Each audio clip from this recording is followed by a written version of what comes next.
Hey there, my name is Santeri and I'm the head trainer and game producer at Seppo. And we live in quite interesting times, quite sad times to be sure. Coronavirus has taken impact globally in everywhere, and many places the schools have been closed, and in many places we are still waiting for the orders from the government that the schools might be closed. But I think we all face the same trouble that we might be doing remote teaching, uh, or that will be our main way of teaching very soon for the time being. These are the 6 tricks we have now published here. I will go through in this video few of them, and even one that's not here yet. But the main things are: first, if you want to make it as easy as possible, and this should be the focus now when we are dealing with the new situation, is to create a game that lasts 1 hour, day, or a week. I find it easier to do a day-long games, so you can keep your school day as packed as possible, and you also know that the students are all the time there when you need them, if you need to ask them something or if they need to ask something from you. The next tip is use the weekly schedule as your game board. So most of you already have a weekly schedule, whether it's printed or whether it's in a computer or your phone as an image, but you still have the weekly schedule. Everybody knows what to do on the next hour, and maybe what is going to be the first lesson and the last lesson of the day or the week. So if you just take a picture of one day from that schedule, you will already have a nice game board. You don't have to find anything else. That's a really easy way to do, and I will show you soon how I did it. And number 3 is upload your short teaching videos inside Seppo. So you can be with the students almost as same way as in the classroom.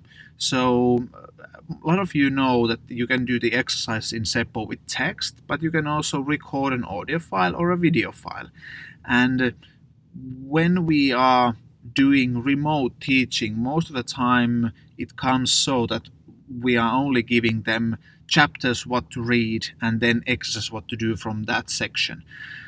But what we should be doing instead is doing the exercises and everything that we should be also teaching them, not just to urge them to read something, but we should be actually teaching them. And you can really easily do with your own mobile phone just to record yourself in a selfie mode and teach that way, because then they will see you, it feels familiar, and they know that the teacher is still there and it's not just the books that they have to deal with. This will be covered better in the next week's video when we go through how to make your own videos inside Seppo. The fourth one is use materials that you already have. So you probably have already a ton of YouTube links. You have different kind of images, videos, text files, internet sources that you can use. So now is the time for that. So now you don't show them on a screen inside the classroom, but rather give the links to your students and make them go there. If you want them to learn from those sources, you also need to have exercise regarding those. So you just can't show them for the interest, for the sake of interest, because then some of the students will go there, some of them won't. So if you want to control if they are looking through those sources that you have given them, you need to have exercise kind of checkbox things to check if they have learned them correctly. Fifth trick or tip here is that Seppo is integrated. You can use your Google Classroom and Microsoft Teams. This will also help yourself in the future. If you have those games in one of those platforms, you can check later on when you are back to school that what did you do during the downtime with the coronavirus quarantine. So everything will be saved and they are not just scattered to different platforms. So integrate them in the Google Classroom. It's a really good tool, so you should use it. And the sixth one is that we have our content library. There's already 4,000 games available, so just go look those games, see what the other teachers have done, and get ideas for your own work.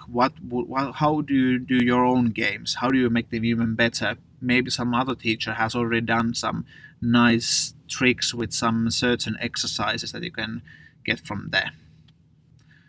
All right, here we are. So first of all, we need to create a new game. And now that we have the new game here, let's just name it Monday. Well, Monday, and what's the date? 16th. So the first thing to choose is the game board. And as I said, we used the school's timetable for the picture, and I will choose them from a file. So I will just briefly show you what's the timetable for our week. So here is the complete timetable for our week. If you want to make a week-long game, you can use this one and have the exercises for the matching lesson time. But what I did is I used a free image modification program for Mac users that can be Preview. PC users, Paint is really good. But if you have paid applications like Photoshop, free one is a GIMP. Those can be also used. So you can just modify it to take this area for your game board. And it's actually really good to have this sort of orientation portrait, because then if the students are playing with their mobile phones, it also fits better than their screen than this widescreen format. So let's change the image. As I said, I already did previously the timetable for Monday. So here we have the times, and we have the exercise or the lessons here. Sleep doesn't need exercises. That's a nice one. So for today we are doing exercise for math, English, geography, and history. Looks good. So this is really easy way to do a game board for yourself. Just if you have it in your computer, use the photo editing application to make this arrangement. Or if you have it on print, just take a picture with your mobile phone and then put that to your computer. Offline playing, we will be keeping levels. I probably talk about levels next week, so I don't use it here. Improve answers. Okay, everything seems cool. And especially here, in-game chat. We don't want to disable it, because if we want to be in contact with our students, we need to have it open. So this is crucial to have on, as it is normally. Save and close. And now that we are doing this with computer, of course it does look a bit weird because the computer screen is a wide screen, but the players will be using it on a mobile phone, so that's better for them. But we see now here it's a math, English, geography, history. And since the normal school times have also lunch moments, we are also giving it here so the students know when to eat. It's really important that we keep the learned habits as normal as possible, because we don't want to make the students feel like this is now a worse way of teaching, or they are now lacking something. We try to keep the habits as normal as possible even during this quarantine time. So the first thing I told was the timetable thing, but the next one is different exercise types. And I'm going to do now exercise for math. So I have here, this is in Finnish, but a math textbook.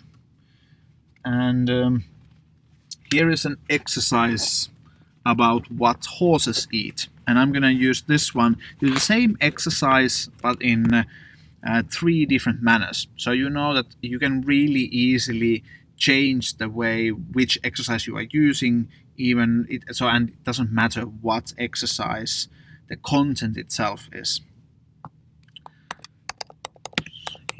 Oh, actually, we will name it Math Exercise 1. So it's easier for the students also. Normally I use names that are a bit more funnier or interesting, but in this case I will want to have them really clear because I'm not going to be there.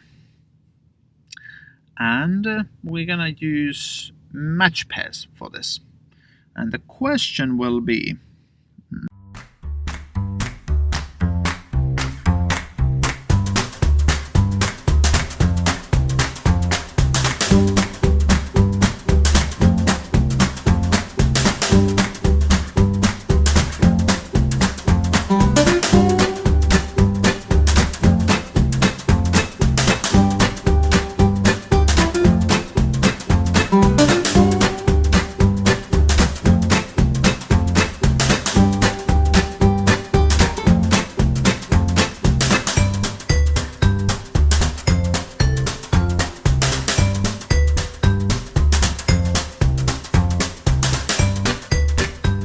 so now we have four exercises here that I just took directly from the book, but you can also do them by yourself because you probably are more creative with them. So now I have the answer options here, or the exercises. And let's put this also too small. So now we have the exercise here, the matching exercise letters here, and then we just need to add the right values.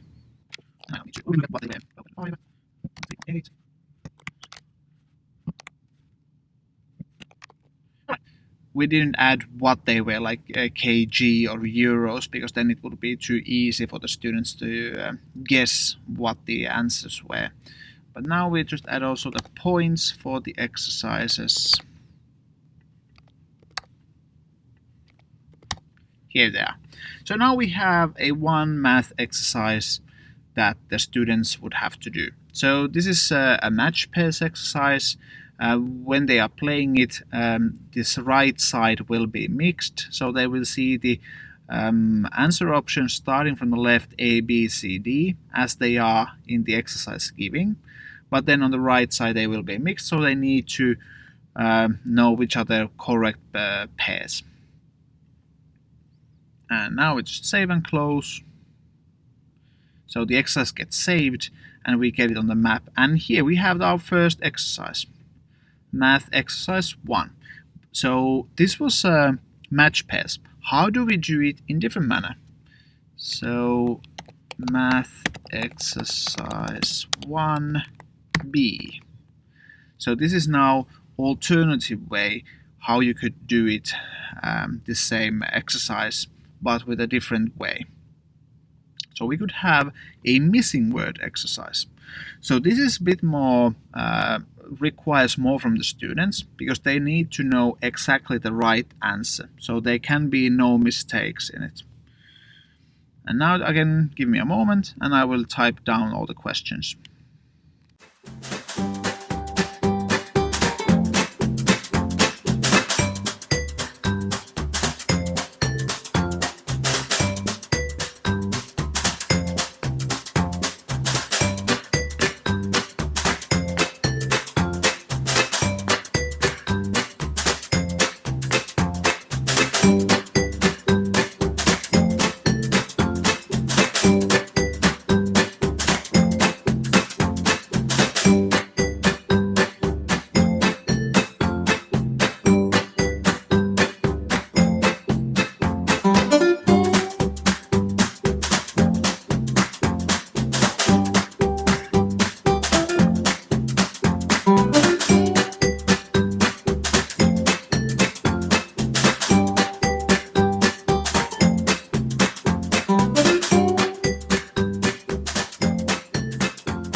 Okay, so now we have exactly the same exercise, but done in a little bit different manner. The first one was match pairs, this one was missing word. So now the difference is the students in the match pairs one, they have to they can kind of guess the answers because there's only 4 different options, so they can just click it away and they might get it right or they might get it wrong. Here the students actually need to type down the answers so they can't guess it, and if there's even one number wrong it will get fault. So this is a more requiring exercise, and you need to mix these requiring ones and those a little bit easier ones through the day, because otherwise it gets just too boring. And of course you know this as a teacher, because you need to vary all your lesson times in a different manner and have a mixed way of doing, because otherwise it will get just boring and the students won't like it, and when they don't like it the motivation will plummet. So this was with the missing word. And for the last one, I will show you a third way with the creative exercise.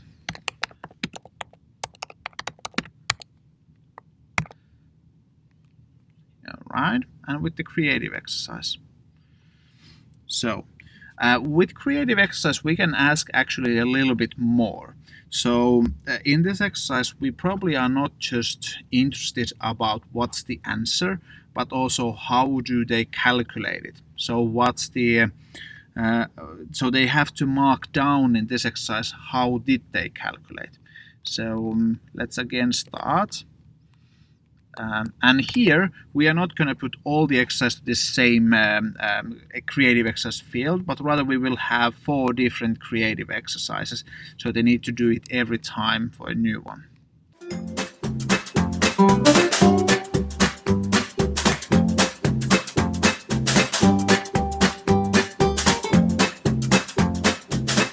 So now what you should be expecting from the students is that they answer 1.75 kg times 7 equals, how much was it?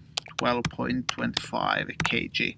So this is something that you expect the students to answer for you.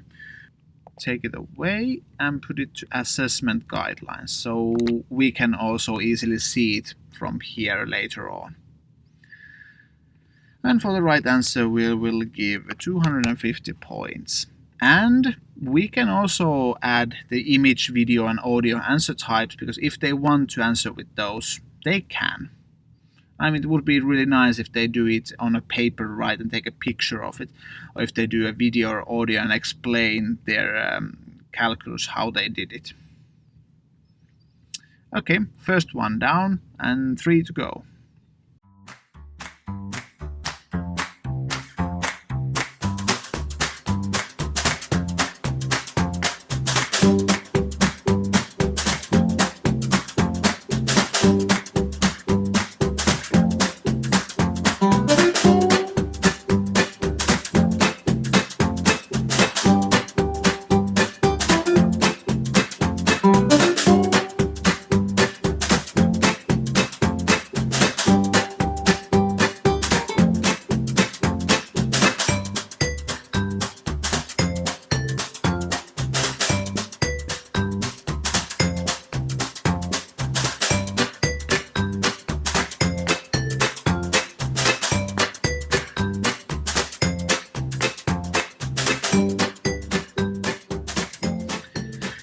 Alright, so here we have now the same exercise as done with the match pairs, with missing word, and now with the creative exercise.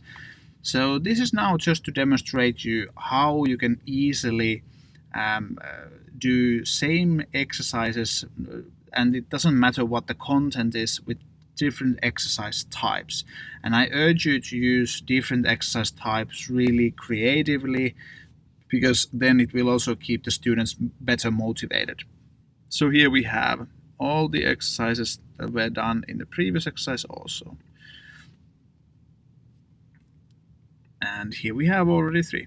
I think for if we are thinking about a lesson time, which is roughly an hour, depending where you are teaching, it might be 45 minutes, for some it might be 60 minutes, for some it might be 75 minutes. But for 60-minute lesson, maybe a 4 or 5 exercises is good in amount, depending how much do they have to read from other sources or to learn the subject. If you are doing videos in those exercises where you are teaching, it might also differentiate the value, how many exercises you want.